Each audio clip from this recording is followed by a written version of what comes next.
आप खेसारी लाल यादव के ना यूट्यूब पे बोल सकते हो। अगर आपका काम खेसारी नहीं करेगा ना तो आप लाइव आके बोल सकते हो और पूरी दुनिया को एक दिन में पता चल जाएगा कि खेसारी लाल यादव छपरा में काम नहीं किया, क्योंकि खेसारी को पूरी दुनिया जानती है। जी हाँ, प्रणाम सलाम सत श्री अकाल। आप देख रहे हैं Bhojpuri news A to Z। Social media पे एक वीडियो वायरल हो रहा है, आप सब कहीं ना कहीं उस वीडियो को जरूर देखे होंगे। वो वीडियो है खेसारी लाल यादव का। आप सबको पता ही होगा कि चुनाव प्रचार के दौरान खेसारी लाल यादव छपरा जनता से एक वादा किए थे कि खेसारी के रहते दवाई, पढ़ाई और सगाई किसी हाल में नहीं रुकेगा।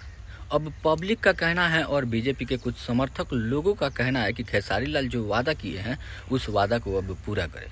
और खेसारी लाल का यही वीडियो वायरल हो रहा है। खेसारी लाल का कहना है, चाहे मैं विधायक होता या न होता, चाहे मैं सत्ता में हूँ या न हूँ, लेकिन जो मैं छपरा के वासियों से वादा किया हूँ उस वादा को मैं हर हाल में पूरा करूँगा। खेसारी लाल आज भी पीछे नहीं हट रहे थे और कल भी नहीं हट रहे थे। वो हमेशा छपरा जनता के साथ है। इस पे आप सबका क्या राय है? आप अपना राय कमेंट बॉक्स में ज़रूर लिखें कि क्या खेसारी लाल यादव जो वादा किए हैं वो पूरा करेंगे या नहीं करेंगे, या अपने वादे से मुकर जाएंगे। आप अपना राय कमेंट बॉक्स में ज़रूर लिखें। और ये वीडियो, ये जानकारी अच्छा लगे तो लाइक कमेंट शेयर करना बिल्कुल ना भूलें और भाई को सपोर्ट करें।